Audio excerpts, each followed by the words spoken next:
das evidências observacionais à modelação climática. Pedro é investigador principal no Instituto Dom Luís e professor convidado no Departamento de Engenharia Geográfica, Geofísica e Energia, ambos da Faculdade de Ciências da Universidade de Lisboa. No seu doutoramento em Física, versou sobre a turbulência e nuvens em modelos atmosféricos. Na última década, focou o seu esforço de pesquisa na modelação climática e nas alterações climáticas, liderando atualmente o grupo de investigação Alterações Climáticas, Processos da Atmosfera, Terra, Oceanos, Extremos do Instituto Dom Luís. Passo a palavra para o colaborador.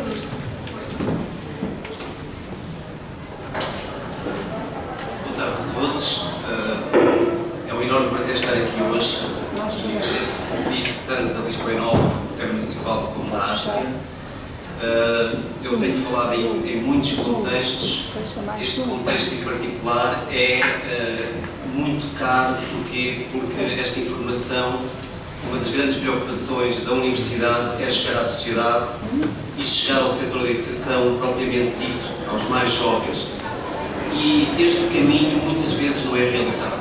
Eu tenho feito um esforço muito grande e a Universidade de Lisboa tem feito um esforço muito grande para, de facto, estar presente nestes contextos e trazer a ciência, a melhor ciência que se produz em Portugal. Eu não estou a falar só da Universidade de Lisboa, mas estou a falar dos centros de investigação nacionais, que seja útil à sociedade, e para ser útil à sociedade tem que começar na educação. Depois do Sr. Vereador ter falado, eu vou ter que ser muito cuidadoso, porque ele fala tão bem que me pôs a bitola muito elevada. Eu, infelizmente, não tenho muito boas notícias e este é o nosso... Eu acho que Portugal tem imensas coisas boas, mas o que eu venho aqui falar é essencialmente um problema que a nossa sociedade enfrenta e o nosso país. Mas este problema pode ser, de facto, enfrentado de uma maneira mais consciente se o conhecermos cabalmente. E o que eu vou hoje ter aqui procurar é dar-vos uma visão geral da problemática das alterações climáticas, desde, digamos, a ciência, mas sem grandes detalhes técnicos, até aos principais impactos em termos globais e nacionais. Este vai ser o desafio que vos proponho. Vou tentar utilizar uma linguagem tão simples quanto possível e, basicamente, vou primeiro distinguir o que é o aquecimento global antropogénico da variabilidade climática, o que é este mundo em que vivemos e que tanta inquietação tem trazido, falar do que é que são esses modelos climáticos, falarei um pouco en passant, não vos vou dar grandes detalhes, mas de facto são uma ferramenta essencial para podermos decidir bem o que é que temos à nossa frente e depois o que é que projetamos para o futuro em Portugal, no mundo e em Portugal. Bom, a primeira diferença que eu queria que ficasse muito clara para todos é esta entre variabilidade climática e alterações climáticas. E reparem, nós temos aqui uma série de temperatura global de 800 mil anos. Quer dizer que estamos a falar de uma série de temperatura, de anomalias de temperatura em relação ao presente, com quase 1 milhão de anos. E depois temos a mesma série de concentrações de CO2 na atmosfera. Bom, a primeira coisa que nós vemos é que, de facto, o clima tem uma grande variabilidade. Nós vemos que temos oscilações, crescimentos e decréscimos da temperatura e também do CO2. Mas vejamos a escala a que este processo de aquecimento e arrefecimento se processa. Nós estamos a falar em 100 mil anos, 50 mil anos, 20 mil anos, não estamos a falar em 150 anos. Esta é a primeira coisa que nós devemos ter muito claro. É que o sistema climático tem uma grande variabilidade climática, sem dúvida, mas a escala temporal em que estes registros se processam é completamente diferente deste processo de aquecimento que estamos a viver hoje em dia. Se nós sobrepusermos estas duas curvas, aqui só para 400 mil anos, imediatamente vemos aquilo que conhecemos bem, que é esta relação entre as concentrações de CO2 e o aquecimento global. Ou seja, temos aqui uma correlação fortíssima entre o que é o CO2 na atmosfera e a anomalia da temperatura global. Mas, reparem, esta correlação tem a ver com o efeito estufa, que já ouvimos todos falar. Não há dúvida, é um processo físico muito bem conhecido desde o século XIX. Hoje em dia existem pessoas que ainda falam desta coisa da moda, das alterações climáticas e que agora existem lobbies ambientalistas. Bom, isso é completamente descabido. As alterações climáticas são estudadas há mais de 100 anos. As primeiras contas de aquecimento global antropogénico foram feitas por um Prémio Nobel da Química, Arrhenius, em 1894. Bom, pelo menos se for uma moda, é uma moda imensamente longínqua. Estamos a falar há mais de 120 anos. Repare. Existe aqui um registro que é muito importante neste contexto histórico, é que o Homo sapiens começou há 200 mil anos. E se nós olharmos para aquela mesma curva de CO2, nós estamos ali. Nós não estamos, digamos, na variabilidade natural de concentrações de CO2. Estamos muito para além disso. Reparem, isto é um registro de CO2 que não tem precedentes na história humana, nem sequer em 1 milhão de anos. Quer dizer que esta é a grande diferença. Quando nós falamos em aquecimento global, estamos a falar de qualquer coisa que não tem, que é ímpar, que não tem paralelo na história recente da Terra. E isto é muito importante nós termos isto em conta. Se nós olharmos para a temperatura, não só para o CO2, também vemos que, de facto, nós temos muita variabilidade, mas esta taxa de crescimento também é ímpar, não tem paralelo. E esta correlação é um processo físico e deve-se indubitavelmente, e estou-vos a dizer isto indubitavelmente mesmo, ao processo de efeito de estufa na atmosfera. Bom, qual é o mundo em que nós vivemos? Eu deixei esta frase aqui em inglês expressamente porque queria que, e eu penso que mais ou menos todos conseguimos ler em inglês, esta frase, estas duas frases são, digamos, as que estabeleceram qual é que é o mundo, o que é o mundo em que vivemos hoje em dia do ponto de vista do aquecimento global antropogénico. É que ele é inequívoco. Ele baseia-se nas evidências todas observacionais que os humanos, direto ou indiretamente, coligiram na superfície terrestre e não diz só respeito à atmosfera, diz respeito aos oceanos, diz respeito à fusão ao desgelo dos glaciares, diz respeito à subida do nível médio do mar, por aí fora. Bom, se nós olharmos para este aquecimento em termos terrestres, nós vemos que ele é omnipresente, ele é heterogéneo, mas não existem pontos da Terra que estão em arrefecimento, como seria de esperar num processo de variabilidade climática natural. Não, este aquecimento é omnipresente e mais elevado nas superfícies terrestres e, reparem, em aceleração decadal. Reparem que as últimas 3 décadas, em termos do crescimento da temperatura, nota-se claramente esta aceleração. Se nós olharmos para o que se chama uma regressão linear, ou seja, para a taxa de aquecimento nos últimos anos, nós vemos que esta taxa, esta inclinação da reta de aquecimento cada vez é maior. E este processo de aceleração é que é mesmo inquietante. Não é o facto só de estarmos a aquecer e de estarmos a ver padrões em mudança, é que eles estão em mudança acelerada. Se nós observarmos este registro dos últimos 20 anos, é inacreditável porque estamos, ano após ano, a bater o recorde da temperatura média global. E quando nós batemos recordes, quer dizer que estamos a ir para um paradigma diferente do que nós sabemos, não é? Reparem, do ponto de vista destas alterações, não estamos a falar só de temperatura, porque, felizmente, as nossas sociedades, obviamente as mais desenvolvidas do que as pouco desenvolvidas, têm capacidade de adaptação. Se fosse só uma questão de aumento de temperatura, bom, nós podíamos ter mais ar-condicionado, ter uma sociedade em articulação um pouco diferente para conseguir sobreviver a temperaturas mais elevadas. Mas o fator-chave aqui é a água, é que, associada a uma temperatura mais elevada, nos vai provocar mais perdas por evaporação da água no solo, nós temos grandes modificações nos padrões de precipitação. E se nós olharmos aqui para o nosso belo Mediterrâneo, não é? Nós vemos que, infelizmente, aqui, reparem que isto são diminuições de precipitação, ali a laranja castanho, estas diminuições de metade do século para o século completo têm estado a intensificar. Quer dizer que a zona do Mediterrâneo, a Península Ibérica, tem sentido já uma diminuição clara da precipitação. E a água é essencial à vida, por isso e temos aqui um problema adicional ao que temos que fazer frente. Se nós olharmos para o gelo no Ártico, nós vemos que ano após ano também estamos a bater recorde, cada vez temos menos volume de gelo no ar. Se olharmos para a subida do nível médio do mar, reparem, aqui, desde 1900 até 2010, 2013, penso eu, reparem, a taxa de subida do nível médio do mar era 0,6 no princípio do século XX. Nós agora estamos a 4,4. O que é que isto quer dizer? Isto quer dizer que é um fator 8 vezes mais. Quer dizer que não é só a questão do nível médio do mar estar a subir, é que cada vez está a subir de uma maneira mais acelerada. E reparem, num século estamos a falar de quase de um fator 10. E é este tipo de números que nós temos estado a corrigir e a estudar é que tem levado, de facto, a comunidade científica a estar verdadeiramente preocupada com esta questão. É que nós estamos num processo, digamos, linear de transformação, mas num processo não linear de transformação, acelerado. E isto é um desafio muito grande. Se nós olharmos para os eventos extremos, temos aqui uma contagem de eventos extremos a nível mundial nos últimos 20, 30 anos, e reparem que cada vez temos mais eventos extremos.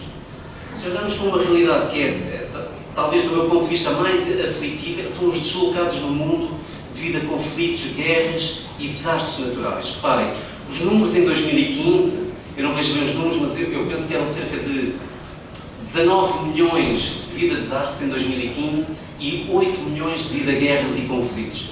Reparem, aquela ideia que nós tínhamos que os conflitos e as guerras tinham a parte de leão para os deslocados entre países e deslocados internos, já não é verdade. Se nós olharmos também para os deslocados já em 2018, tivemos 28 milhões de deslocados, 10 milhões foi devido a conflitos, 17 milhões devido a desastres naturais, dos quais a parte substancial tem a ver com o clima. Reparem, isto é uma realidade diferente e nós temos que enfrentar. E eu não vou ser alarmista, claro que a maior parte dos resultados são preocupantes, mas a informação está aqui para se agir. Okay? Esta é a minha mensagem principal. Nós temos que educar para agir, para ter melhor decisão política, para conhecermos o problema. Não é para pensarmos que isto é inevitável e que estamos num processo irreversível. Não, nós podemos fazer muita coisa para mitigar este problema.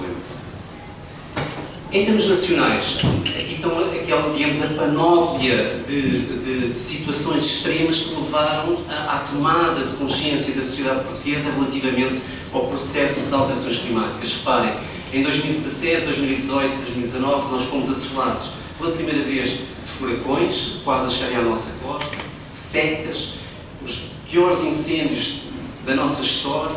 Nós tivemos problemas de ondas de calor que nunca tínhamos tido. Tivemos os recordes de temperatura também em Lisboa e em grande parte do país. E estes 3 anos, infelizmente para nós, foram de facto, digamos, o que se chama o turning point, não é? Na consciência das pessoas relativamente a que estávamos num processo bem preocupante. Bom, como é que nós estudamos o clima?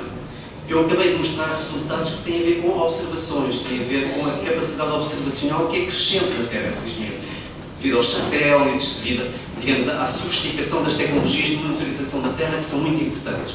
Quer dizer que para o presente, para estarmos no presente, nós temos observações, temos os modelos físicos, mas para percebermos o futuro só temos os modelos.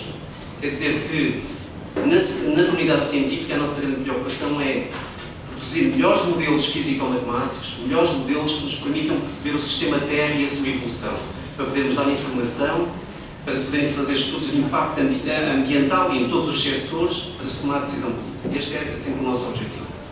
Bom, os modelos climáticos eu não vos vou aborrecer muito com os aspectos técnicos, mas são modelos apoiados nas equações da mecânica de fluidos, que são, digamos, descartizados na nossa superfície terrestre global e que pretendem representar todos os processos, desde os biológicos, químicos, físicos, geológicos, no sistema Terra. Este é um desafio. Como podem imaginar, nós temos processos a escalas muito diferentes. Temos processos, por exemplo, de uma frente a passar que demora semanas, não é? Uma frente atmosférica, uma frente fria, uma frente quente. Até temos processos de turbulência, de uma térmica aí numa zona do Alentejo que pode demorar minutos a ascender na superfície terrestre. Reparem, quer dizer que o desafio é representar esses processos todos. E estes modelos tiveram um desenvolvimento incrível desde os anos 70. Reparem, estes modelos eram só atmosféricos, agora são modelos que têm a superfície terrestre, têm as banquisas, os glaciares, têm os rios, têm compostos químicos, têm os oceanos, são sistemas acoplados e agora já não lhes chamamos modelos climáticos globais, mas chamamos sistema Terra, modelos do sistema Terra. Porquê? Porque queremos compreender todas as componentes de evolução do sistema Terra. São estes modelos bons ou não? Esta é uma das perguntas que legitimamente devemos sempre colocar. Reparem, se nós observarmos aqui uma série histórica de observações a preto, temos o resultado dos modelos a vermelho. E nós vemos que, de facto, desde 1960, não é, que estes modelos são bastante bons a representarem o que é o aquecimento global terrestre. Se nós aos mesmos modelos retirarmos o forçamento antropogénico, ou seja, se retirarmos a componente de emissões devido à atividade humana, os resultados destes modelos estão aqui a azul. E reparem, falham completamente na representação do aquecimento global. Porquê? Por aquilo que eu vos disse há pouco, de facto, o efeito de estufa, os gases de estufa, são o forçador deste aquecimento global. E os modelos mostram, os modelos mais sofisticados do mundo, mostram inequivocamente. Okay? E isto é a realidade em termos globais e também continentais. Se nós compararmos aqui, nós temos aqui a cor-de-rosa, os modelos em muitos continentes, os modelos com forçamento antropogénico e a azul sem forçamento antropogénico. E nós vemos que as observações a preto simplesmente os modelos são bem sucedidos na representação deste processo de aquecimento continental se incluírem o nosso imprint. O que é que nós projetamos para o futuro? E aqui vou falar de resultados do IPCC, não é, que todos penso já ouviram falar, que são os resultados standard, os padrão em termos globais. Bom, em termos globais, o que nós projetamos, nós temos vários cenários de atividade económica e reparem, a atividade económica prende-se com as nossas decisões futuras e presentes e aqui é que nós podemos fazer muita diferença. Porquê? Porque as nossas atitudes individuais, se tiverem escala, passam a ser atitudes globais. Isto é muito importante termos isto em conta, porque as pessoas muitas vezes dizem eu não tenho nada a fazer, eu não posso fazer nada contra isto. Não, desculpe. Em termos económicos, quando uma empresa quer ganhar dinheiro, pensa em escala hoje em dia. Nós, na nossa atitude, em termos de enfrentarmos este problema, é só pensarmos da mesma maneira, é escala. A nossa atitude, se tiver escala, podemos fazer frente a este problema. Eu estou a dizer isto porquê? Este é o aquecimento que é projetado para o fim do século em termos globais, se seguirmos o cenário mais agressivo, tal RCP 8.5, aquele que se diz mais agressivo, infelizmente estamos um bocadinho alinhados com ele presentemente. Mas, se nós tivermos uma política muito mais agressiva do ponto de vista da ação climática, ou seja, redução das emissões de CO2, reparem que o aquecimento nós estamos a falar em 2 graus. Quer dizer que o que medeia entre os 2 e os 4 graus, entre o 1 e os 4 graus, desculpem, é, do ponto de vista das consequências, enorme. E é este o nosso desafio. E por isso é que temos o Acordo de Paris, que infelizmente não está a ser bem implementado, mas por isso é que temos um conjunto de cidades que querem preconizar medidas para mitigar as alterações climáticas, porque há muito a fazer. Não é só adaptação, é mitigação também. Reparem, do ponto de vista do aquecimento, mais uma vez, olhando aqui para este gráfico aqui, reparem, este aquecimento é muito dispar em termos globais. As latitudes elevadas têm aquecimentos projetados de 10 graus, enquanto as zonas oceânicas são 2, 3 graus. Se nós olharmos para os padrões de precipitação, as mesmas projeções para o cenário RCP 8.5 fim de século, mais uma vez nós vemos aqui, reparem, laranja são perdas de precipitação, nós vemos claramente que o Mediterrâneo se projetam as tais perdas de precipitação que já tinha abordado anteriormente. Se nós olharmos para a precipitação extrema, e reparem que ali nós antes tínhamos perdas e ganhos de precipitação, reparem que aqui temos muitos laranjas e amarelos e depois temos azuis, que são ganhos de precipitação média, mas se olharmos para os extremos de precipitação, que estão aqui a azul, ou seja, o aumento de extremos de precipitação, nós vemos que eles são quase omnipresentes no mundo todo. E isto é uma diferença grande. Nós no mundo vamos ter perdas e ganhos de precipitação, depende da região, mas em termos dos extremos, a maior parte das zonas do mundo vão ter mais extremos de precipitação. E isto, extremos de grande pluviosidade e de grande seca. Reparem, isto são os dias consecutivos de seca. Reparem, mais uma vez, o Mediterrâneo com muito mais atreio para secas. Se nós olharmos para a subida do nível médio do mar, as projeções apontam para cerca de 80 centímetros até ao final do século. Mas estas projeções têm sido revistas e hoje em dia já se fala, nos últimos estudos, em 2 metros, o que é relativamente diferente quando comparamos com estes 80 centímetros. Bom, mas nós estamos aqui a falar de perspectivas globais, mas as alterações climáticas são sentidas, não é? Desde a nossa freguesia, ao nosso concelho, à nossa região, ao nosso país, e as pessoas muitas vezes têm uma dificuldade em se associarem, em se relacionarem com o que é uma manifestação global. Este número de 4 graus em termos globais, as pessoas não se relacionam muito com este número, as pessoas relacionam-se com o que acontece localmente. E por isso é que eu há pouco falei daqueles 3 anos fatídicos que temos tido, desde 2017 até 2019. Por isso nós temos que produzir informação local. Nós, na comunidade científica, não corremos só modelos globais, mas corremos também o que se chamam modelos físicos regionais e locais, porque queremos dar essa informação da evolução do clima no século XXI às freguesias, aos concelhos e a nível nacional. E para isso é preciso uma técnica que se chama, que eu também não vou chatear muito com isto, claro, mas que se chama de modelação regional de clima, em que nós utilizamos os resultados dos modelos globais para forçar os modelos regionais a alta resolução. E por isso vamos ter informação a muito mais alta resolução em zonas, por exemplo, aqui numa região europeia continental, no contexto de um consórcio a que pertencemos. Este exercício é muito importante porque nos dá informação útil para a decisão política e para mensurar impactos setoriais. E em Portugal, felizmente, temos muitos centros envolvidos neste esforço. Eu vou mostrar alguns resultados que são resultados produzidos na Faculdade de Ciências, nomeadamente projeções de temperatura máxima para o final do século.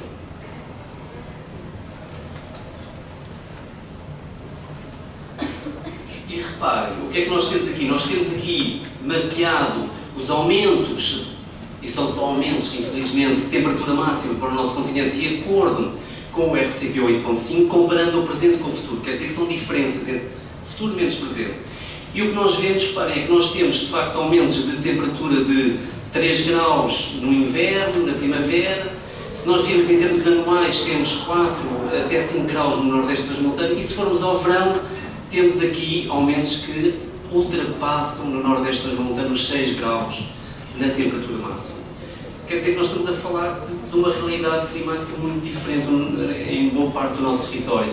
Se virmos a temperatura mínima, estamos a falar também de uma espacialização parecida, um pouco mitigada, mas também de aumentos da temperatura anual que se cifram ali acima dos 4 graus e, claro, mais intensos no interior do nosso país.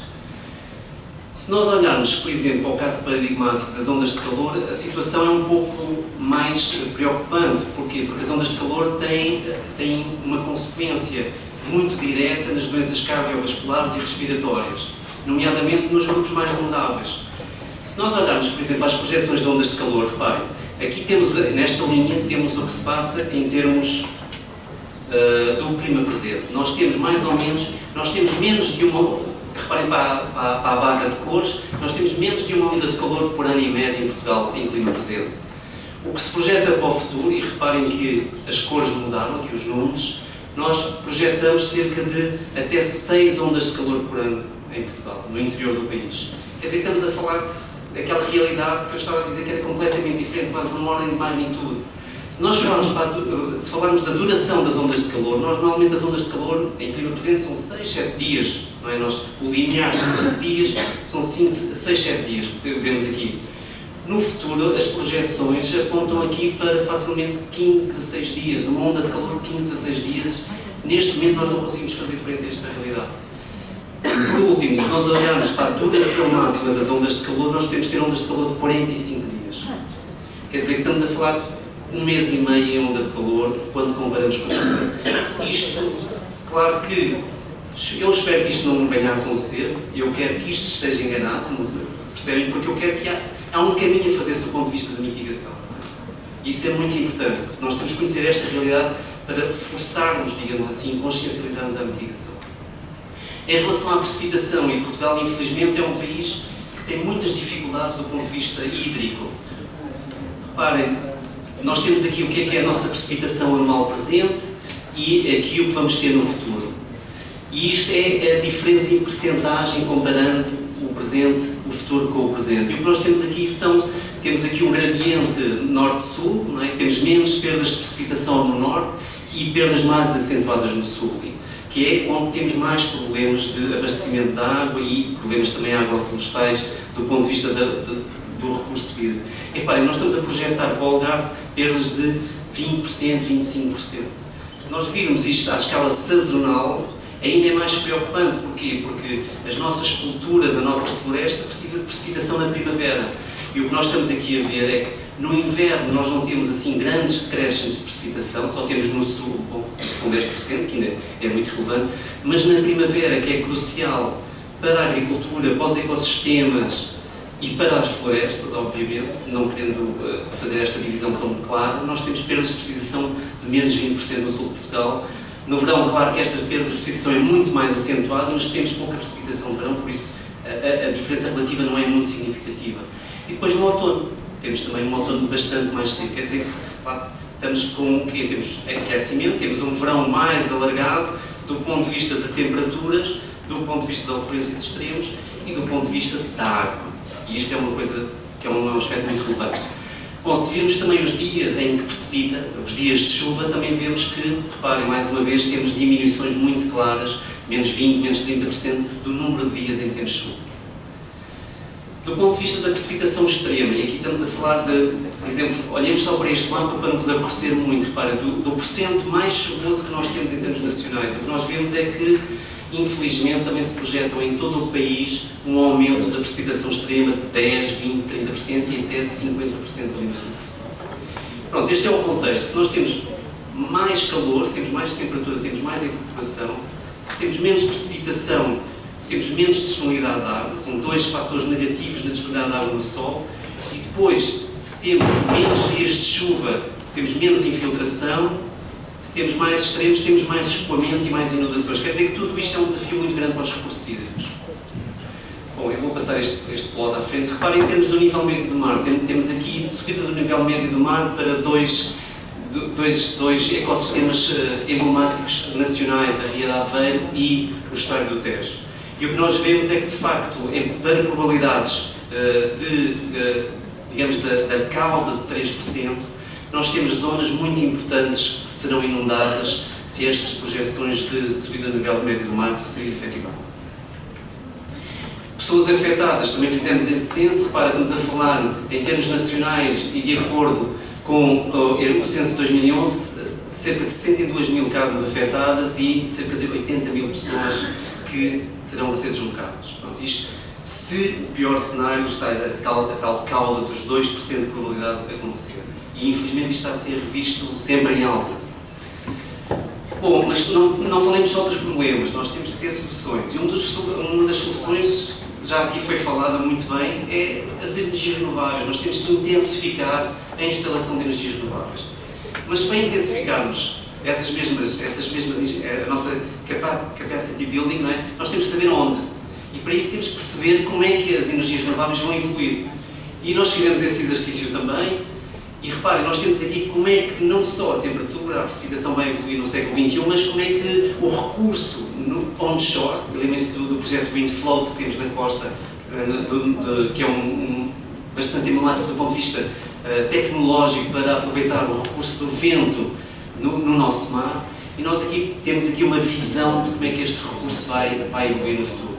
E o que temos aqui é que temos alguma perda deste recurso para o futuro. Temos ganhos no verão, mas nas outras estações temos sempre perda de recurso offshore. Se nós olharmos para o recurso onshore, estamos a falar sempre do setor eólico, não é? Temos um bocadinho também a mesma ideia. Temos, em termos anuais, temos mais perda de recurso. Reparem nas cores aqui, temos perdas não muito significativas, só no outono é que elas são mais significativas, de recurso eólico onshore. Isto, o que é que isto nos diz?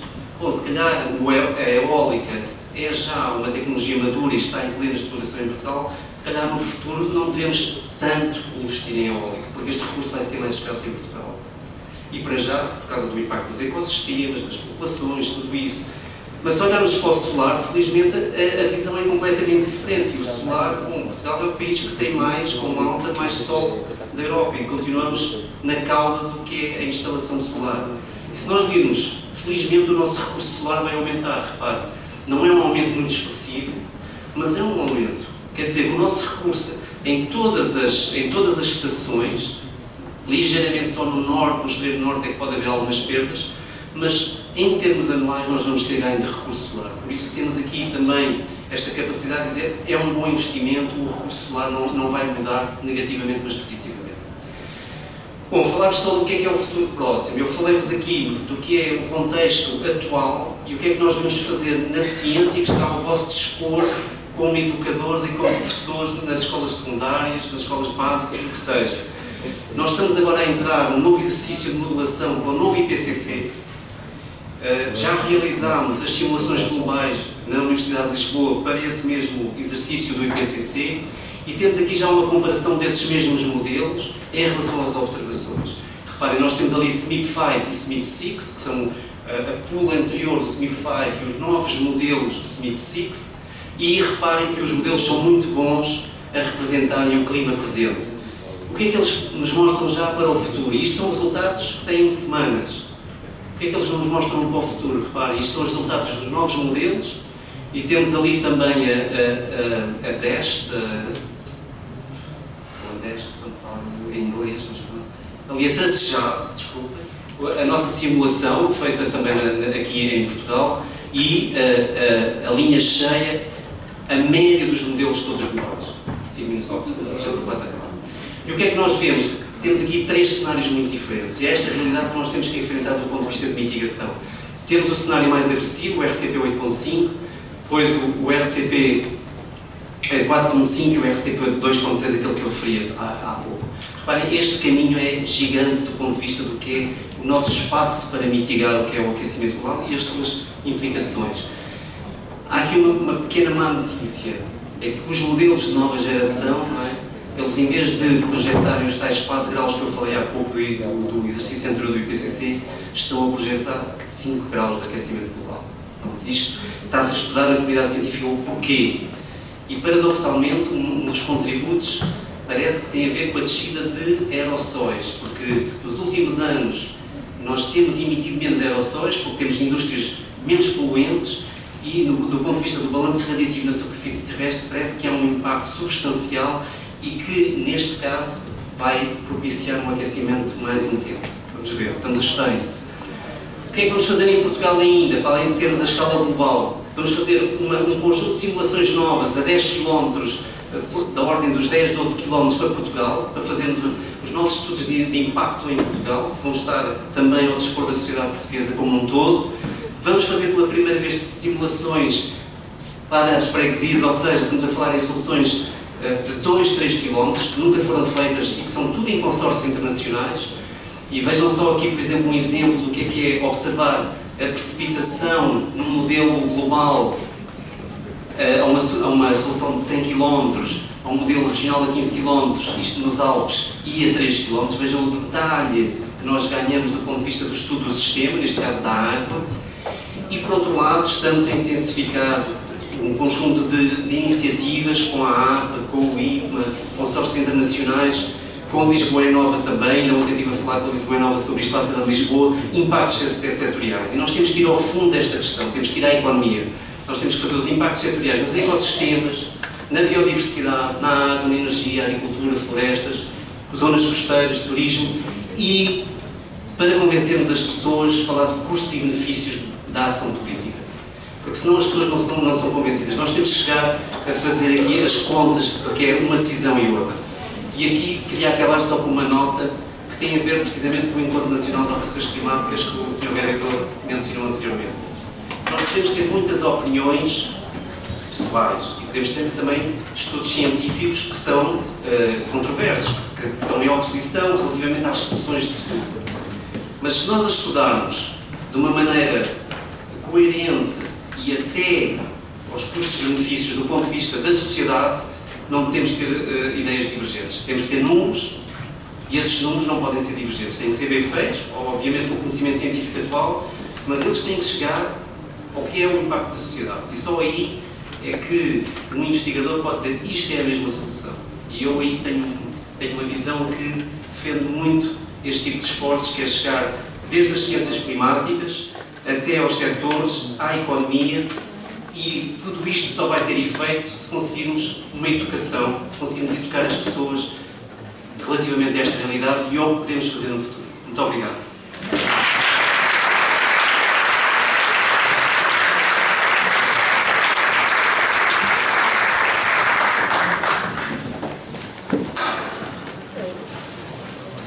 Muito obrigada por esta excelente apresentação. Realmente é preciso haver mais informação científica para podermos agir localmente. Então, abriríamos um pequeno debate.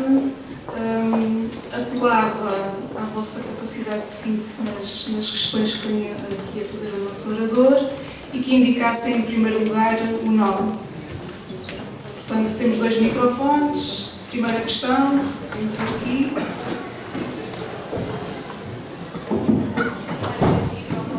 Nome e capacidade de síntese.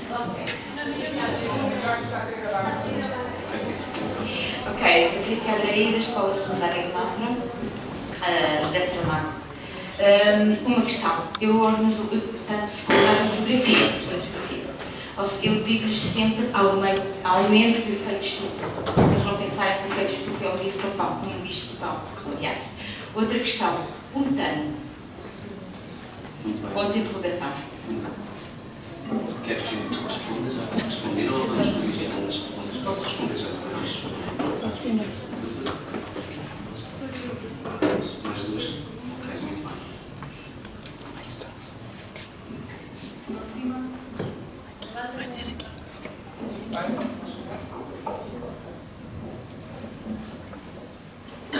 meu nome é Bárbara. Uma pergunta relativamente aos vossos modelos climáticos. Vocês consideram alguma possibilidade que não se explique? Não. Tipping point no E ao fundo? Boa tarde, Henrique Gonçalo. A minha questão é a seguinte: falou muito bem relativamente às medidas de mitigação a nível regional, a nível local. De facto, nós temos 308 municípios a nível nacional e a nível dessa sensibilidade ela existe, por vezes falta alguma informação adicional, mas é só pelo facto de, efetivamente, sabermos como é que estão as câmaras municipais a nível de financiamento, é necessário recorrer a mecanismos de financiamento que ficam muito aquém daquilo que é expectável. Existe vontade, mas depois existem algumas condicionantes. Era só isso que eu queria dizer. Muito obrigado. Muito obrigado pelas perguntas, todas elas. Em relação, como a professora disse muito bem, não é? O que nós estamos a viver, nós temos sempre efeito de estufa e o que nós temos é um aumento do efeito de estufa. E este aquecimento, indubitavelmente, tem a ver com o aumento do efeito de estufa. Fez essa precisão muitíssimo bem e eu agradeço.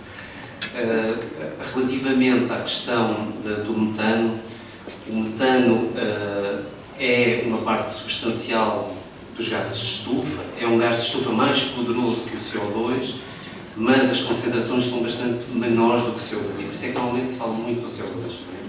O que se passa é que, por exemplo, nestes novos resultados que eu vos mostrei do CMIP-6, as taxas de crescimento do metano nos últimos anos vieram-se a acentuar e, de facto, o imprint, digamos, o efeito de estufa atribuído ao metano também se está a intensificar e está-se a intensificar de uma maneira maior do que o próprio CO2.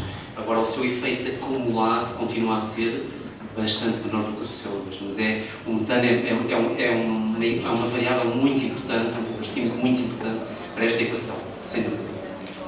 Claro. E esse aumento, precisamente, e diz muito bem, este aumento do metano não tem a ver só com as atividades humanas diretamente, mas tem a ver precisamente com o degelo das banquiças, da permafrost, que liberta metano, além de CO2 também liberta metano.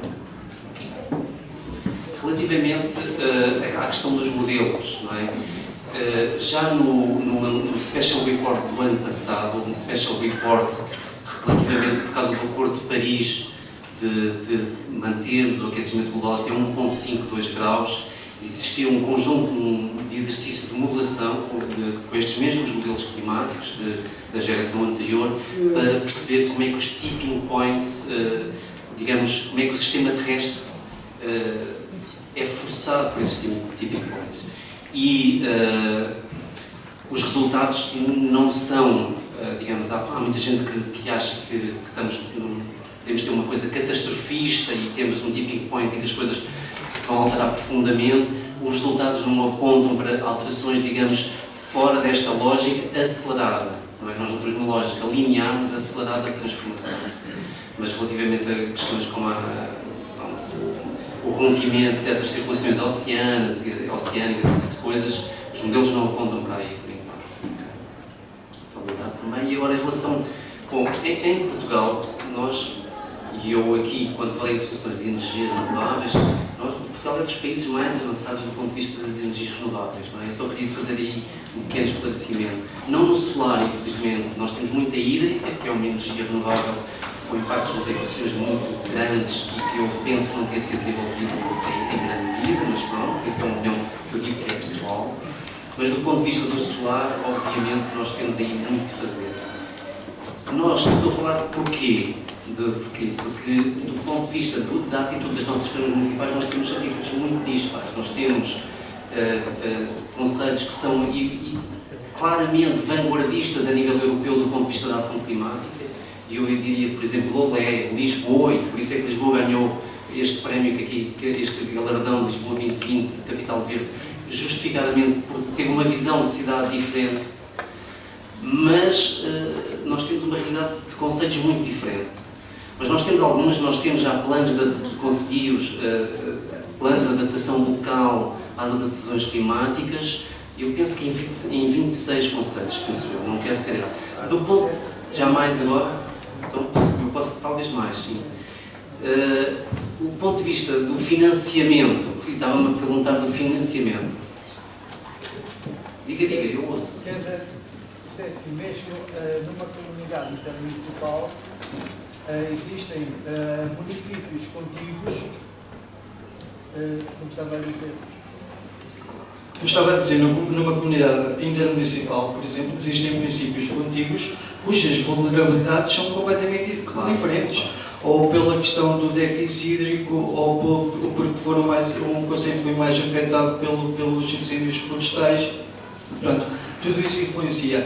E é nessas componentes, porque lá está, falou muito bem, cada caso é um caso, tem as suas especificidades e tem de se atuar localmente. Aquilo que eu pretendia, aquilo que eu queria dizer, e sei que existem alguns instrumentos que vão de encontro a essas políticas de adaptação às alterações climáticas a nível local, mas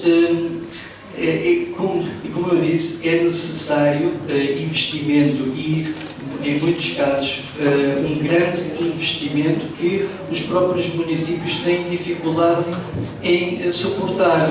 Diga-me só uma coisa, desculpa a interrupção, mas está-se a falar para os estudos de impacto ou para a adaptação e mitigação? Tanto para os estudos, porque existem dois tipos de situações, efetivamente a nível de estudos, com esses parâmetros a serem analisados e fazer uma identificação e avaliação das vulnerabilidades, e com projetos de implementação prática. Ou seja, existem estas duas componentes que, lá está, têm de ser cada vez mais colocadas em prática. Eu estou completamente de acordo consigo. Repare, eu conheço bastantes iniciativas em que, por exemplo, existem projetos de investigação no contexto dos impactos, não é? Em que incluem, por exemplo, municípios, não é? Que são case studies desses mesmos estudos de investigação científica, e quando falo em investigação científica, mas com a clara aplicação local.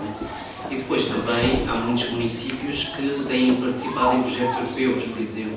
Existe um conjunto de municípios que tem estado associado a consórcios europeus, várias cidades europeias, para tentar canalizar fundos para esses mesmos estudos e depois também para a aplicação dessas mesmas medidas de adaptação. Com o portal do clima que já existe nesse âmbito. Daí é uma fonte de informação, não é?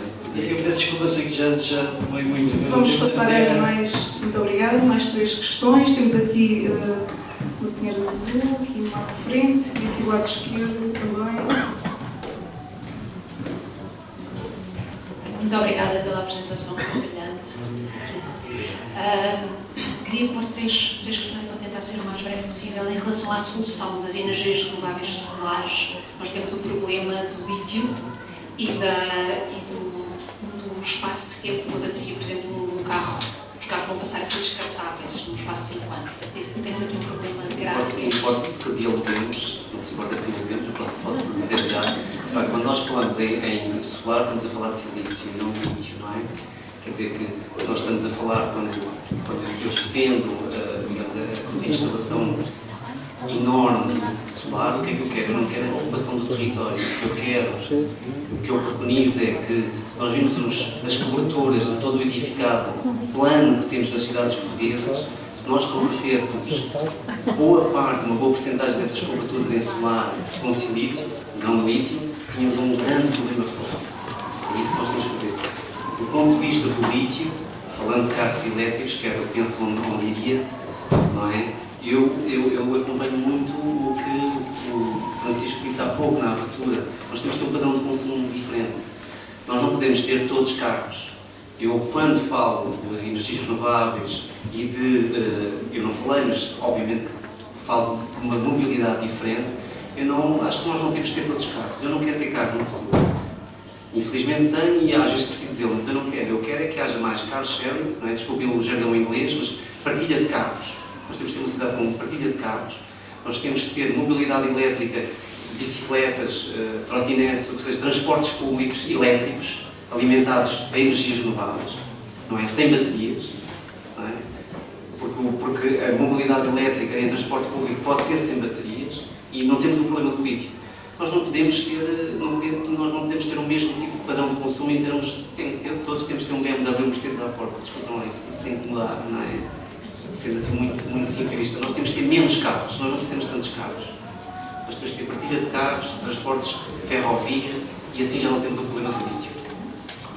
Desculpe ter interrompido, mas assim acho que podemos estabelecer um diálogo mais. Sim, e aqui pega no segundo, que tem exatamente a ver com todo este movimento do crescimento económico, mais do que a economia circular e realmente mudar o paradigma desta ilusão do crescimento económico num planeta finito. Portanto, eu queria pôr essa questão. E a terceira, talvez mais filosófica ou existencial, é mesmo o paradigma da visão do mundo antropocêntrica para uma visão ecocêntrica em que nós não somos o centro do planeta, somos uma parte e participante profundamente interdependente com todos os seres. Portanto, queria ver se com soluções.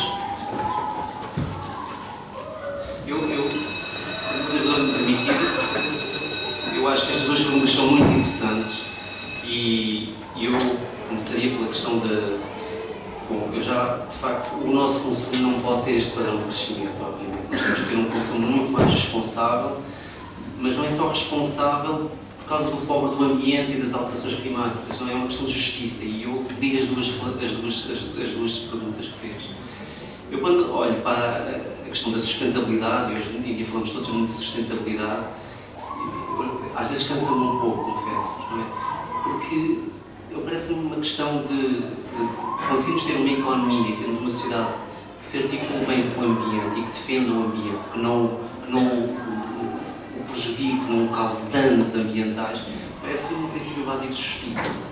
Eu não preciso do jargão da sustentabilidade para defender uma atitude do ponto de vista individual e coletiva, do ponto de vista da produção industrial até às atividades turísticas e outras, não é? Seja responsável ambientalmente. É uma questão de justiça. Nós só vivemos num paradigma diferente se aceitou que o ambiente estava dissociado da nossa vida, que é um erro crasso, não é? Como nós vemos atualmente. E o que se cometeu durante décadas? Injustiça, foi a injustiça. O que nós criámos foi, obviamente, que nós tivemos um crescimento do bem-estar médio da sociedade, é indefectível. Nós hoje em dia, e deve-se aos combustíveis fósseis, nós temos que ser claros em relação a isso. Os combustíveis fósseis foram muito importantes para o estado de desenvolvimento que temos e as pessoas hoje em dia vivem melhor do que viviam de outra maneira, não há dúvida sobre, em média, mas nós temos uma clivagem social enorme. E quando nós criamos um problema ambiental, nós estamos a prejudicar pessoas, direta e indiretamente. Direta, porque há pessoas que vivem ali, por exemplo, a poluição do ar, que é uma das coisas mais aberrantes que nós temos. Não é? e depois, indiretamente, porque o Estado tem que alocar impostos para resolver aquele problema. E com esse dinheiro que está a alocar a resolver um problema, não está a tratar outros problemas da nossa sociedade. Quer dizer que é uma questão de justiça social, eu não preciso do jargão da sustentabilidade. Se eu, em relação ao decréscimo, eu acho que nós podemos viver com taxas de crescimento muito mais baixas. Eu não sei se eu não sou economista, não é? Eu tenho uma visão mais genérica destas questões, mas eu penso que se nós conseguirmos promover uma visão de bem-estar e de felicidade, que agora também está um pouco na moda e ainda bem, não é? O bem-estar das pessoas, eu acho que se promovermos essa visão, não só de saúde, mas de bem-estar, ela tem que ser articulada com um ambiente mais são. E acho que isso pode nos ajudar também a perceber que consumirmos desenfreadamente não é um grande contribuinte para o nosso bem-estar. Acho eu que não. Temos aqui mais uma questão. Será que por causa do coronavírus e deste pequeno crescimento, a China já se disse na transmissão das cidades? Mas é evidente que estão-se a passar congressos, viagens, avião, e toda a economia mundial depende da China. Peças, várias coisas que estão a falar.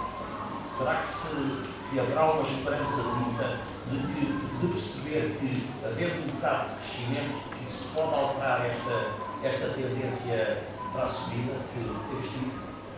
Esta última questão pode... E era outra coisa ainda que fica também, quando o colega Sr. também entrar na Portugal disse da Universidade Portuguesa, da Universidade de Viena da Áustria, que disse que as estatísticas que nós tínhamos todas estilhaçadas. O aumento brutal, o índice brutal de emissões de carbono, o índice brutal de CO2 de metano, estão a provocar que os eventos extremos que se pensavam a 50 anos, há uma inundação a 100 anos, há um furacão a 50 ou a 120 ou a 200 ou não sei o quê, e isso está tudo estilhaçado. Muito obrigado pelas suas perguntas. Eu relativamente ao coronavírus não gostava de falar, porque não acho que seja de bom tom estar agora a colocar o coronavírus nesta discussão. Falemos de menos consumo, não é? Falemos de menos consumo. Eu acho que esse é o certo, não é? Bom, indubitavelmente, se nós tivermos um tipo de crescimento diferente ou um consumo diferente, se conseguirmos ter um consumo que tenha menos pegada de gases de estufa de carbono, por exemplo, se aumentarmos o nosso consumo em produtos locais dos tais 20% para a média europeia de 41%, Francisco, é verdade, 41%, não é? É uma coisa assim de género. Ok. Mas se nós fizéssemos isso em termos nacionais, isso era um grande contribuinte para a nossa pegada de gases de estufa. Se isso fosse feito em termos mundiais, era também já um grande contribuinte para a diminuição, ou pelo menos para a mitigação deste aumento de gases de estufa. Eu penso que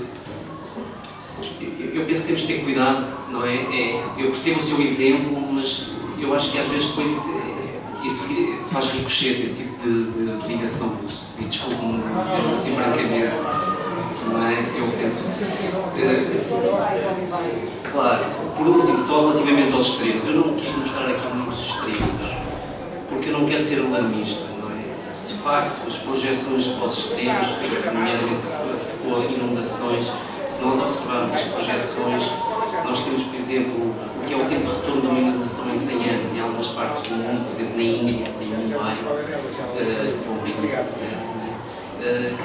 que no final do século, em vez de serem 100 anos, são de 5 anos, ou seja, uma sobre 20 vezes, que é uma coisa assustadora, sabe? Ou seja, em Lisboa, felizmente não é desta ordem, porque estamos a falar 20 vezes é muito, por favor, não nos assustem, não é? Mas em Lisboa também, alguns dos modelos apontam para aumentos do tempo, diminuições do tempo de retorno de inundações muito fortes. E esse professor de Viena tem, eu conheço essas declarações e de facto é uma coisa muito preocupante. Muito obrigado.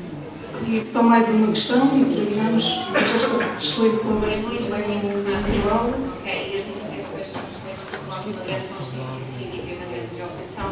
Eu queria que dessemos uma ligação entre aquilo que são os dados que nos acabou de mostrar e aquilo que se chama uma educação para a resiliência e para a tomada de uma maior consciência mas sobretudo a resiliência, não é? Como é que, do ponto de vista pedagógico, eu gostaria de saber se existem experiências já na área da comunicação, na área dos recursos pedagógicos, para trabalhar estas questões da consciência, da literacia, em termos da leitura destes dados e daquilo que são instrumentos, ferramentas pedagógicas para podermos com as crianças, também com os adultos, mas agora como estamos aqui a tratar de pedagógicos, se existem experiências que nos possam ajudar a vir dos números para a integração em atitudes e comportamentos que de facto fazem a mudança.